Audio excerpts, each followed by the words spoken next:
This message is brought to you by Venmo. It's not easy being a football fan, especially in the postseason. Watching your favorite team botch a 4th and long, failing to get out of bounds on a 2-minute drive, or fumbling the transfer on a simple handoff, that's hard. But transferring money with Venmo on DraftKings, that's easy. Football is hard, paying with Venmo is easy at your favorite brands all playoff long. Gambling problem? Call 1-800-GAMBLER. New York, call 8778-HOPE-NY or text HOPE-NY. Connecticut, call 888-789-7777 or visit ccpg.org. 18 plus in most states. Restrictions apply. Terms, DraftKings.com. This is the Dan Le Batard Show with the Stugotz podcast. So after the Rams-Seahawks game that was a legitimately great game between teams that are rare in that sport in that we know they're good. We knew both of those teams are good. We don't have any questions about how good they are. You can have your quibbles with Denver, with the Patriots because of the schedule they've played. But I think all of us watching Rams-Seahawks know that both of those teams are good football teams. And I was talking about imperfect measurement systems after that game because the point of the games is to get to the television dollars and get everyone paid. It's not actually to measure the best team. We all understand that part, right? That's not cynicism. The point is not to have the best measurement system. Sure it is cynicism. You can look at it the way that most sports fans look at it, which is, I want my team to win a championship. That's what they really play for. Right, but history will remember whoever wins the Super Bowl forever as the best team, but the Denver Broncos played 17 games to get this much of a home field advantage and then are playing without their starting quarterback and lose by 3 points. Maybe the Patriots are the better team. That game doesn't prove it. They just won because, at least in part, the Broncos didn't have their starting quarterback and the game had to be played. Correct? You're on like a weird sports nihilist kick, though. That's the breaks in that sport. Like tons of fans will be like, our season was undone by injuries. It pacifies. I'm not on a weird nihilist take. I'm going somewhere with this. The thing that is the accepted measurement system is always flawed, and it doesn't matter what I think. History will remember that whoever wins on Sunday, no matter how they win, was the best team, whether it was so or not. That's how we're doing it. That's accepted. The part, though, that was funny to me about something that I did with Mina and Pablo on Pablo Torre Finds Out is we were talking about whether or not you like bad weather games. And I don't like them because they make the measurement system even dumber. The second half of the football game made to decide who will play the Seahawks in the Super Bowl was stupid. Fun to watch, visually lovely, nothing to do with how we do measurements on who's better.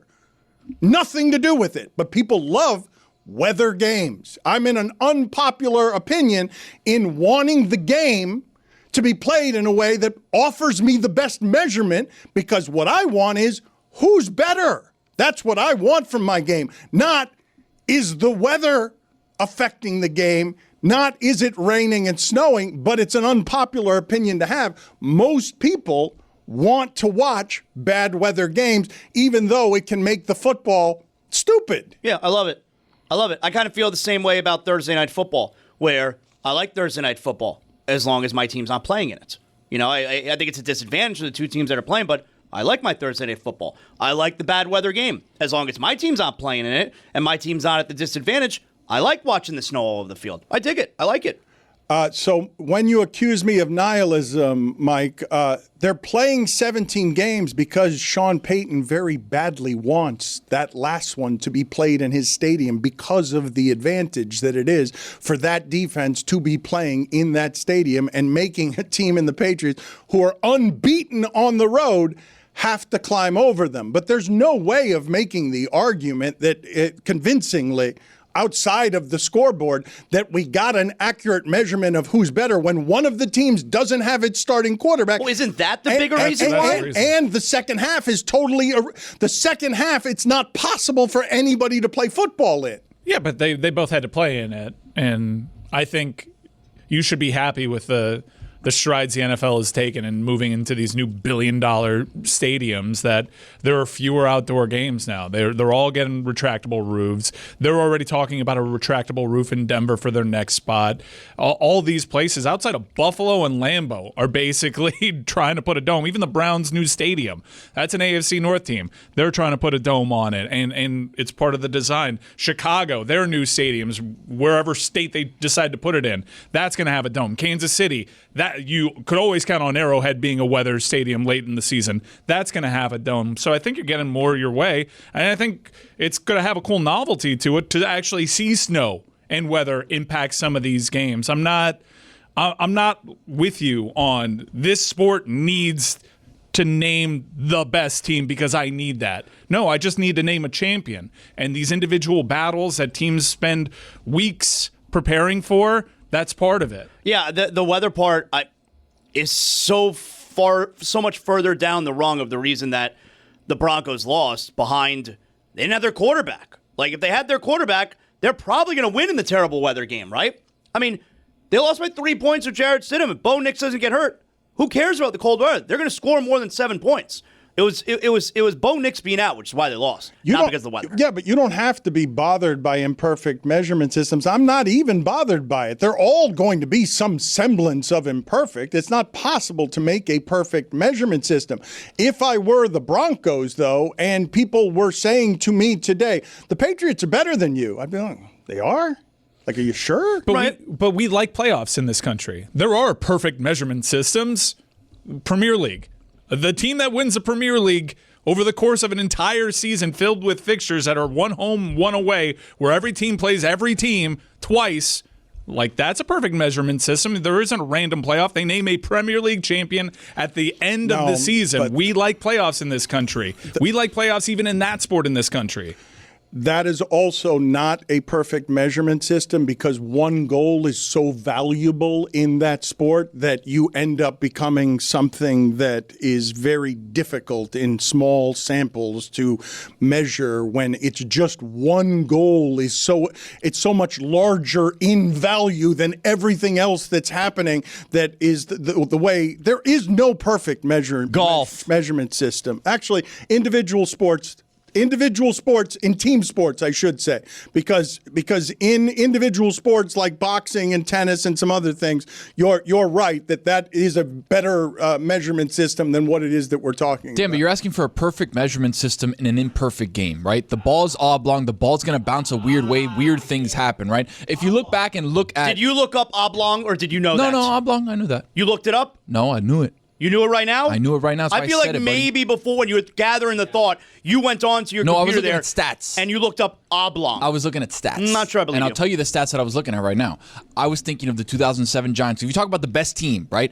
2007 Patriots were the best team. They should have won by any metric because all the metrics told you they were the best team. Yet the little Giants came out, had a win against the Bucks, had a win against the Cowboys, came out and had a super, super big win in overtime against the Packers in sub-zero temperatures in Lambeau. And if that game gets played somewhere else, maybe there's a different scenario that ends up going on. Packers go to the Super Bowl, the Patriots beat them by 40, right? Like that one play, that one weather game changed the dynamics of everything that happened, led to the Giants beating the Patriots in the Super Bowl. That's a great example because I still maintain that the Patriots, that team is the best. It's better. It's not just better, it's the best I've ever seen. Of course. It's not just better than the Giants and everyone else that season, better than any I've ever seen. Mina dismisses all people who love the cold weather games as virtue signalers. Oblongly. Virtue signalers. You guys were all complaining about the cold Say this it morning. one more time. The laughs will come. Virtue signalers. Shit. Bad idea by me. Let's keep it moving. Dan, you don't believe that he knew oblong, right? Virtue signaler. All right, that one's on you. I tried to talk you out of it. I believe that oblong is how you say I belong. Oblong. You can make 3 syllables, 1 syllable better than just about anyone I've ever met. Did you guys watch the Grammys last night? Because I'm convinced that what we're headed toward this weekend is the Bad Bunny Bowl, also featuring football. I watched almost the entirety of the Grammys, and Really? I just kind of fell asleep. Yeah, I fell asleep just before Album of the Year. And I liked it. I always like the Grammys. I like the musical performances. Who performed? Oh, man. The entirety of the Best New Artist category. Reba McEntire did it for the first time. There was a cool Post Malone moment Lauryn there, Hill. too. Lauryn Hill. What? The first time she played in She like showed up 16 on years. time? Did a nice little tribute to D'Angelo, among others. So I watched the entire show, and this is the first time in what I think several years. Like you could always count on it in the Golden Globes and in Hollywood, but a lot of award shows have really toned down making MAGAs feel bad about themselves or their decisions because they've all been told like it actually affects ratings. But the go woke, go broke thing is not. It's a bit of a fallacy. And it was cool to see pop culture kind of once again find its collective balls and say, no, you're going to deal with this here. You're not going to have your soft comforts of me not having to tell you this is bad. You're going to have to hear that this is bad. And by comparison, it's going to make people like Jelly Roll, who have been living in this really awesome, how great is life? This is great. We can all get together. I don't actually have to have any opinion to speak into a microphone and show their ass a little bit. So I kind of like that society is forcing people's hands again. Like, nah, we play by your rules for a couple of years, making you feel better about things, and now people are dying in the streets. I like that the culture came back and met people. Bad Bunny doesn't normally make political statements, does he? He does. He does. He's been known to make political statements, especially when it comes to LGBT, conversations and stuff. He had Dressed as a Woman in one of his songs, 5 or so years ago. So he's not one who's going to shy away from stuff like that. But just from the musical perspective, he won Album of the Year with a great album. And it's just cool to see somebody Hispanic be at the top of not only the Latin Grammys, obviously, but as the regular Grammys, where it's like, all right, we're here. Like, you have to pay attention to us now. First time a Spanish language album has won Album of the Year. At the How about Grammys. first time 2 pro wrestlers won Grammys? That's right. Bad Bunny has won. And Jelly Roll. Jelly Roll. That's right. He wrestled on SummerSlam. Forgive me, I was of the impression that Bad Bunny makes political statements through the art, not speaking at a microphone The while opposite. no, at the he press talks a lot conference. about eating ass and taking photos. Cut that part. Te vi tirar una foto de cuando te tuve. But occasionally there's like a lyric about ass. Let me- Dan Le Batard. Mike Ryan's in there, and he's the one with a baby. He's the one who's got to worry about what the future is. And Mike Ryan bet on DraftKings because Mike Ryan bet on us. This is the bet you're afraid of doubling down on? Putting up a billboard in Edmonton? Stugotz. I care more about Matthew Tkachuk than I do my daughter. This is the Dan Le Batard Show with the Stugotz. Let me hear what it is that he had to say while winning Album of the Year in a climate, I don't know if you guys saw this, but Florida, which has been aggressively bad about some of this stuff, Florida is now making it so that driver's license tests are only in English, not Spanish, not Creole, not anything, just aggressively unwelcome to people who don't speak English if they want to drive in this country. Can we hear the sound from Bad Bunny last night? I'm gonna say, eyes out. We're not savage, we're not animals, we're not aliens, we are humans, and we are Americans. The hate get more powerful with more hate. The only thing that is more powerful than hate is love. So, please, we need to be different. If we fight, we have to do it with love. We don't hate them. We love our people, we love our family, and that's the way to do it, with love. Don't forget that, please. Thank you. I have always thought that it is very difficult in a second language to talk about some of this stuff because many people who are hearing that, whoever is on the other side of that, are just thinking he's an idiot because he's trying to speak a second language and he's not doing it with the fluency of his first language. It's much easier to learn a language before the age of 6 than it is to learn a language, the way the brain chemistry works on human beings than after the age of 6. So he's speaking in a second language, and I was just always of the impression that he didn't do things like that in English, at least in part because so often famous people who are speaking in their second language are afraid to sound stupid. I sound stupid sometimes speaking Spanish because it's my second language. I would not attack difficult subject matter in Spanish, wouldn't even come near it because I wouldn't be comfortable that I would express myself correctly in that language. It's incredibly cool to see because a couple of years ago, Bad Bunny didn't have any English chops, right? Like you would hear him on songs and maybe he had one word in English if he was featured on an English song, but he's come a long way in, being able to describe himself and speak eloquently and almost fluently to try and get like the main topics around. So it's a big piece of growth for him. What are you guys expecting on Sunday, both in action from him, but reaction to him? Like what's going to happen? People are going to freak out. People are going to freak out. Yeah, I mean, because every year we do this, right? Really? But they got their own halftime show this year, right? So they're not going to be upset about Bad Bunny because they have choices. They got the Turning Point thing. Who's the other thing? What? Who's on the other one? Yeah. Jelly Roll. For real? People are going to freak out. Every year we do this, okay? And some people really enjoy the halftime show and some people really hate the halftime show.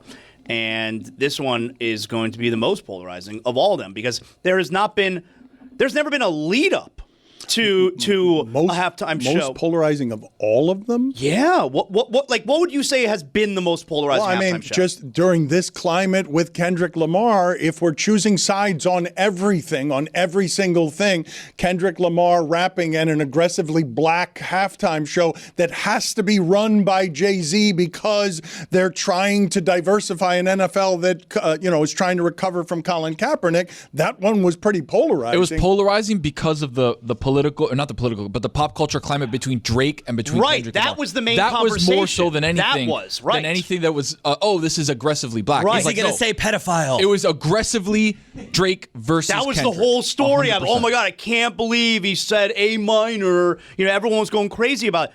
That's not what the reaction of this is going to be. This is going to be a cultural, racial deal that the fallout is. And to be fair, this is not the first time that Bad Bunny's performed at the Super Bowl, because he was a guest on the Shakira J-Lo one from 2020, right? Where everybody was like, oh, wow, this is the most aggressively Latin, vibrating, different, halftime show. Bad Bunny was there. Now this is him, 6 years later, basically. And at that point, I was telling you, he's the biggest artist on the planet. And then all of a sudden now, again, not wrong, just early for me. Where was Taylor Swift last night? I didn't see her. Tony does keep saying that. I was not wrong. I'm never wrong. I'm just early. Do you guys know the origins of how it is the halftime show became the seismic thing that it is? For those of you who do not know some of the details, the artists are not paid. They get a budget to perform, but the artists are not paid. The way they are paid is that sales always spike in an enormous way when America at large is introduced to an artist, no matter how popular, during the halftime show. But are you guys aware of the history? Because some of you, I don't know if Jeremy and Tony, if they are old enough to have remembered when In Living Color kind of stole the halftime audience one time on a competing network, because during the halftime show of football, there was something that made people leave football and go to see Jim Carrey and what the Wayans brothers were doing on In Living Color. And that's the moment that changed, where the NFL was like, no, we can't have the audience leave during our football game because we have a commercial interruption. And now you have a concert that is going to be I don't know if it's as anticipated as the game, but I'm not joking that much when I say it's a Bad Bunny concert also featuring football, given that even though this is the most surprising Super Bowl there's ever been between the opponents, it doesn't seem to have the interest level that the pop culture phenomenon that is one of the biggest artists in the world performing in a way that Zaslow's saying it's going to be crazy. You guys don't seem to agree with that, though. Zaslow is saying something. Zaslow is saying that this is going to be the most polarizing show there's ever been because he's going to be speaking. I just told you, in Florida, the political climate has gotten so bad that any nationality that doesn't speak English is going to have trouble getting a driver's license because they've ceased allowing you to take the test in something that isn't English.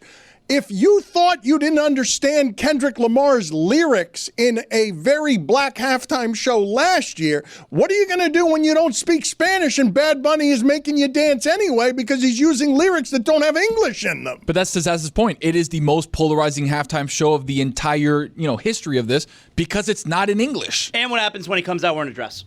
I don't know if he's that's going to not do happening. that. Yeah, I don't think he's going to do that. But it's also that was sort of talked down after it became an internet rumor. But the bigger part is not just like, oh no, pearl clutching over Spanish. They're literally sending ICE to the event. Like Donald Trump is going to make a political display of this, whether Bad Bunny does or not. And mind you, the pregame show performer is Green Day, and back in 2016 they were saying, no Trump, no KKK, no fascist USA in chanting at award shows.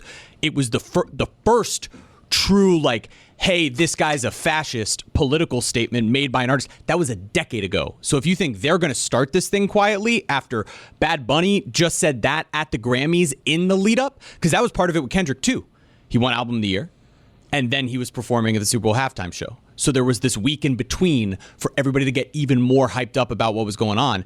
After Bad Bunny says that, if you don't think that the Trump administration is going to make a thing of this in a protest of the NFL, which they've already done before, that's really what's adding fuel to that fire. The ticket prices are really high. I don't know if they're going to find anybody there that's going to be of Hispanic origin to afford those prices. Anyways. Also, Bobby Kraft's like, come on, take it easy this once.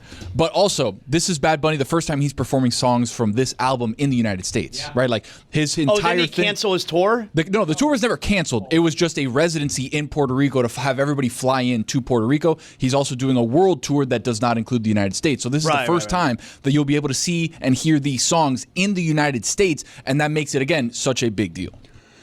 Did you guys, speaking of football, have any opinion or care about the news that the Ravens have hired as a coordinator Declan Doyle, who is 29 years old, and they move away from Harbaugh and whatever it is that the stability of Harbaugh is? I learned last week with you guys that Harbaugh, like Chris Fowler, is 65 years old. I was stunned.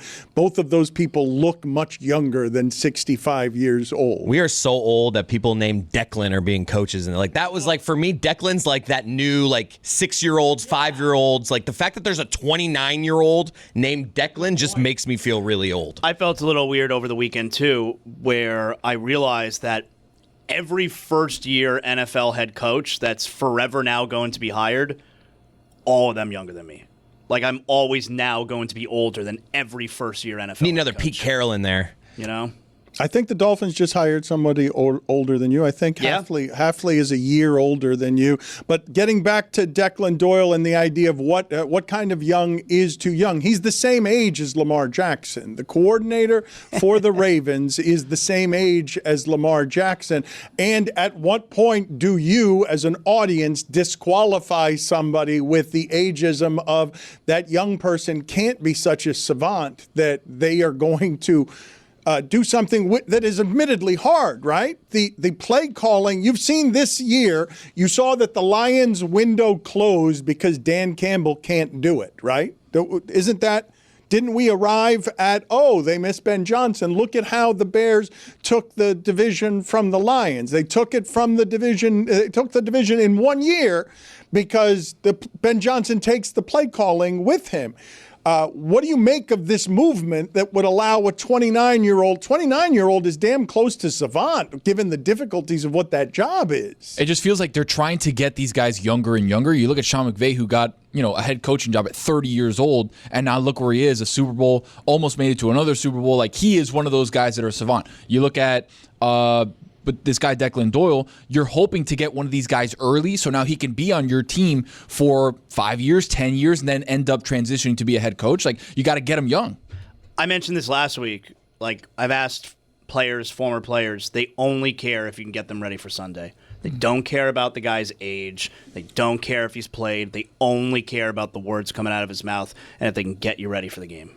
Just find the head coaching hire curious for Baltimore because they got out John Harbaugh and they replaced him with a Harbaugh guy, a guy that was on John Harbaugh's staff in Baltimore and then was with Jim in Michigan and with the LA Chargers. Like, they liked everything about John Harbaugh except for his dynamic with his quarterback. They're like, we just need to get you out of this building. But we like the way that you do things, so we're going to get the next John Harbaugh. Dan Le Batard. But it's just his titties are sitting on the shelf that is his belly. Stugotz. You said titties, and it like shocked me a little bit. I wasn't quite prepared for titties. This is the Dan Le Batard Show with the Stugotz.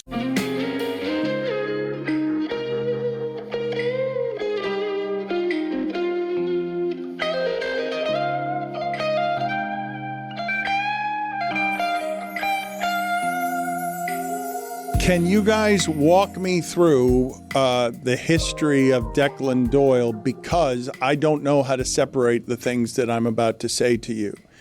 Declan Doyle was already the coordinator of the Bears last year at 28 years old. But was he?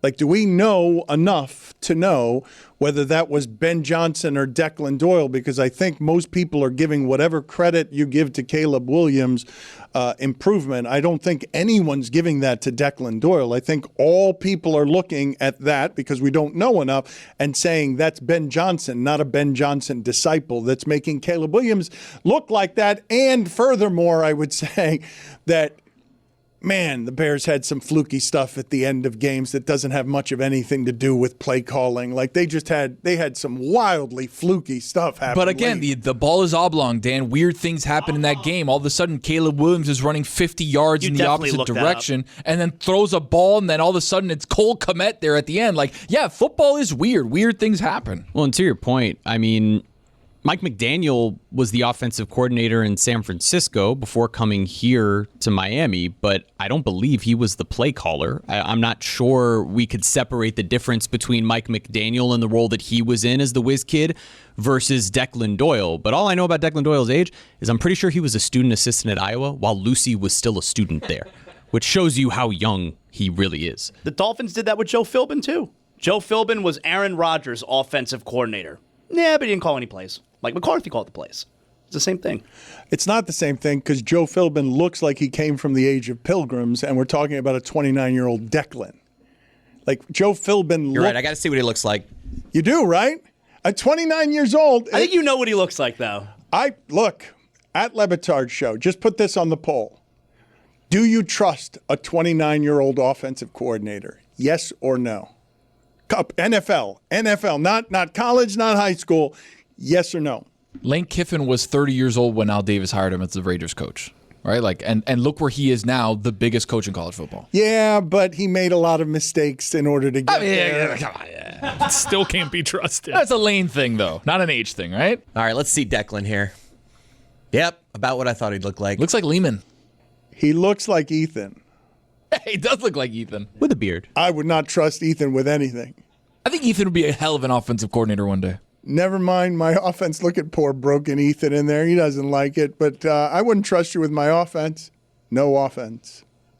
Did you guys? I did not. Much like with the Grammys, where I don't. One of the ways I age out is that I don't know a great many of the artists. I'm also aging out on some pop culture stuff. So someone like Glen Powell eludes me. His fame. I saw The Running Man here, a remake of a movie. I really like the original Running Man, and Glen Powell made a new Running Man that has $110 million. Well, it depends on what you want, right? Because it doesn't have a terrible Rotten Tomatoes rating. It's not like Melania.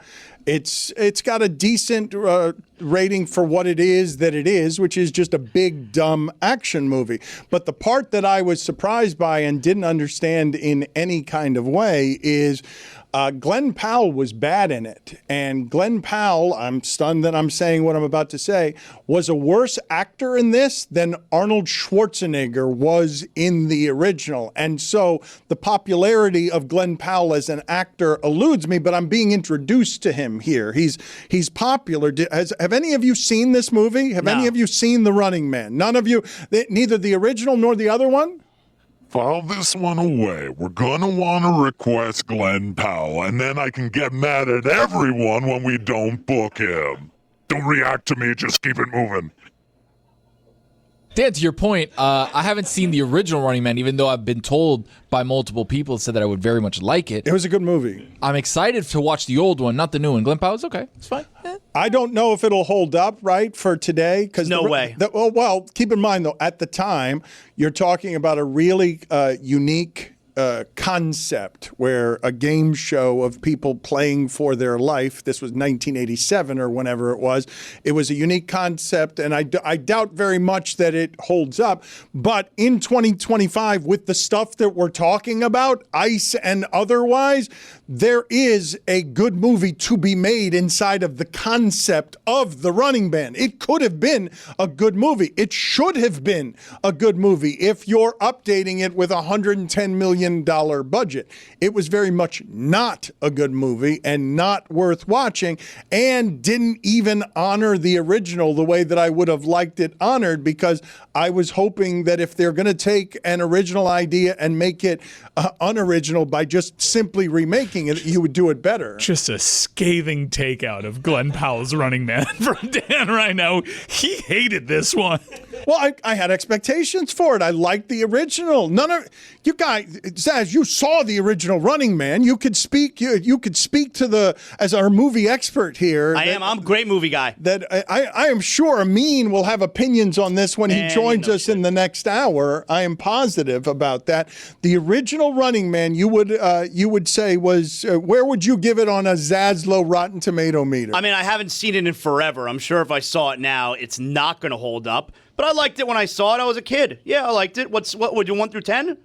6. That's not the way the Rotten Tomato meter works. 1 through 25. What are we doing it's here? 1 through 100 is the way that the Rotten Tomato meter works. Can I tell you though, speaking of that Rotten Tomato meter, the Melania Rotten Tomato score is the funniest Rotten Tomato score I've ever seen. Dan, the media score gives it 10% on the left side, by the way.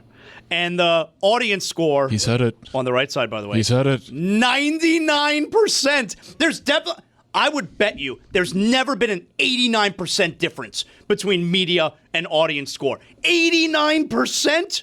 The audience is telling you it's a perfect movie practically. 99%. 10% on the Listen to the side. people. The funny score, man. It is. Let's look up. Can you look up for me, please, the greatest percentage of difference that there has been between audience and media? Well, no, but this has been happening more and more in internet critique, right? Where all of these movies that have a political leaning end up getting supported so strongly by the people who have that political leaning that what you just pointed out has happened more in the last 5 years than has happened in the history of Rotten Tomatoes. To be fair and respectful to Rotten Tomatoes, they've got a good thing going, but I'm kind of done with them, if you want me to be honest. Nobody has a good movie anymore. There's not one movie that's been made that's good. Everybody says every movie is garbage, You're right? done with them now after the Melania thing? No, that's fine. I don't care about that. That's it. I'm done with these folks. To be honest, I didn't even know if it came out. But more importantly, it's that every movie we talk about, Dan just took out Running Man. Like, what was the last good movie? Can anybody agree on a good movie? Oh, no, don't do that. What was a good movie? No. What was a good What was the movie? last good movie? What was a good movie? I saw the correct. One battle after another was Wait good. a minute. Was it good? No, some people hate it. We don't like that one. No, that was a bad movie. I just saw this weekend. Give me a good movie, Dan. If I had legs, I'd kick you, and it was really good. What a terrible take from It's Tony. not a terrible What's take. the last good movie? Think about it. I don't even know how Everybody to- complains about every movie. Watch. I'm going to try. Song Sung Blue. Didn't hear it. Yep. See? But not a good movie because you haven't I'm still trying to figure out what Hamnet is. That is a bit of a triggering title. That is stunning. That's a stunning take from Tony that we are no longer making good According movies. to Rotten Tomatoes, no movie is ever good because if it's good, the critics like it, the audience hates it. If the audience loves it, the critics hate it. Figure it out.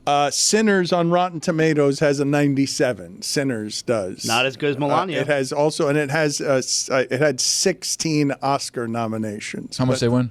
Okay, well, it hasn't come. They haven't done the Oscars yet. It can't win the Oscars before the Oscars happen. We don't find out the awards before the show, Tony. Do you understand how the Oscars work? Don't worry about me. Sucker. Okay. I watched like 5 movies over the weekend. I got all sorts of takes. I saw the Anaconda movie. Hold on just a second here. I got to get Tony out of here.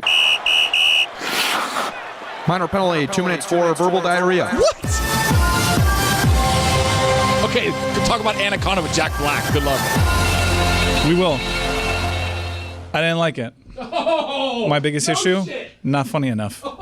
It was pretty meta. They were trying to like do a movie behind a movie, a making of a movie, and like call out some of their script devices, but it just needed more laughs. Needed a little punch up on the comedy. There is one guy that essentially just plays Jon Voight's character and does a bad Jon Voight impression the entire time, and I enjoyed that, but I just wanted more hearty laughs. Anaconda, difference between the media score and the audience score, only 27%. Yeah, I would say the movie was just okay, but the thing that the comedy has working against it is it's not very funny.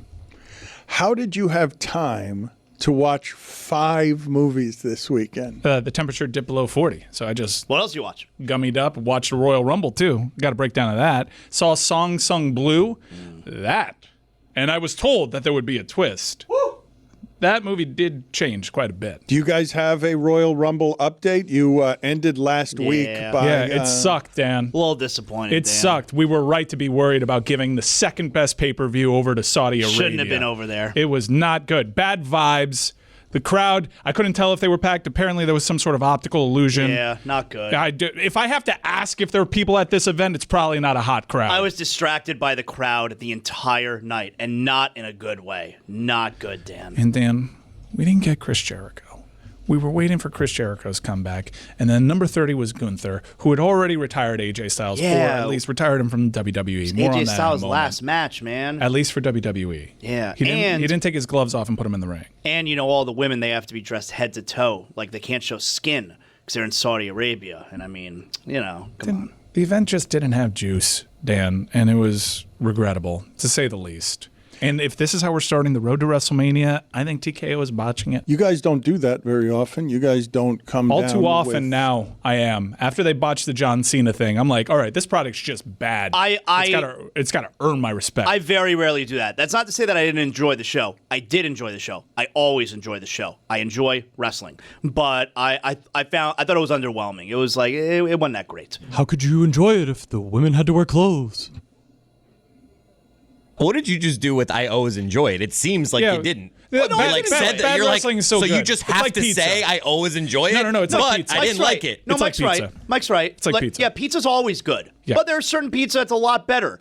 And Royal Rumble's always good. But there are Royal Rumbles that Pizza's were better. not always good. Oh, yeah, it is. Hospital pizza is not good. Right. It's not I'm with good. Dan on this. Hospital pizza is never any good. Unless you're hungry, and then they give you a hospital pizza, and you're like, all right, I guess this is fine. I think you're wrong. I've never taken a bite out of pizza and said, I'm not going to finish this slice. You think that hospital pizza is good? Well, maybe I've never had hospital pizza, No, but you're arguing How that have you had so much hospital pizza? Like, you can't even eat pizza. How have I had so much hospital pizza? You taking in the time to order it at a hospital seems like a strange order for a dude that can barely eat anything. Like Tom did Brady. you order an entire pie from the hospital? No, you can't even get an entire pie from the hospital. It's just these crappy cardboard slices from the hospital. Did you not see how I inflated next to my brother's deathbed? You're really asking me why I would be at the hospital so much? You got fat? I thought you. Yeah, I thought you lost a lot of stress weight. Is that because of the hospital pizza or the tragic death? But did you finish the slice? Guys, listen up. Super Bowl 60 deserves a sports book built for the moment. DraftKings Sportsbook, an official sports betting partner of Super Bowl 60. When anything can happen in the biggest game of the year, DraftKings has your back with early exit. If a player goes down, Early in the first half, you can still get paid in cash immediately once your bet settles. No bonus bets, no waiting. New DraftKings customers bet just $5 and get $300 in bonus bets if your bet wins. Download DraftKings Sportsbook app now and use code DAN. That's code DAN to turn $5 into $300 in bonus bets if your bet wins. In partnership with DraftKings, the crown is yours. Gambling problem? Call 1-800-GAMBLER. New York, call 877-8-HOPE-NY or text HOPE-NY. Connecticut, call 888-789-7777 or visit ccpg.org. On behalf of Boot Hill Casino in Kansas, wager tax pass-through may apply in Illinois. 21 and over in most states. Void in Ontario. Restrictions apply. Bet must win to receive bonus bets which expire in 7 days. Minimum odds required. For additional terms and responsible gaming resources, see dkng.co/audio. Limited time offer. Listen up, folks. It's game day, and you already know what that means. The noise, the jerseys, the group chats going crazy. I'm telling you, no game day is complete without the world's #1 vodka. You know that is Smirnoff. We're talking easy cocktails, tons of flavors, perfect for every kind of fan over 21. Whether you're riding with your squad, watching from home, or celebrating like your team already won the first quarter, Smirnoff is the official vodka partner of the NFL. It's award-winning, and it's been bringing people together since 1864. Which is basically forever. Smirnoff does game days. Big energy, big moments, big wins. Hopefully. Grab a bottle of Smirnoff at your local retailer and head to Smirnoff.com to find a cocktail recipe perfect for game day. Please drink responsibly. Smirnoff #21 vodka, distilled from grain. 40% alcohol by volume. The Smirnoff Company, New York, New York. Please don't share with anyone under legal drinking age. Now let's get back to arguing about refs.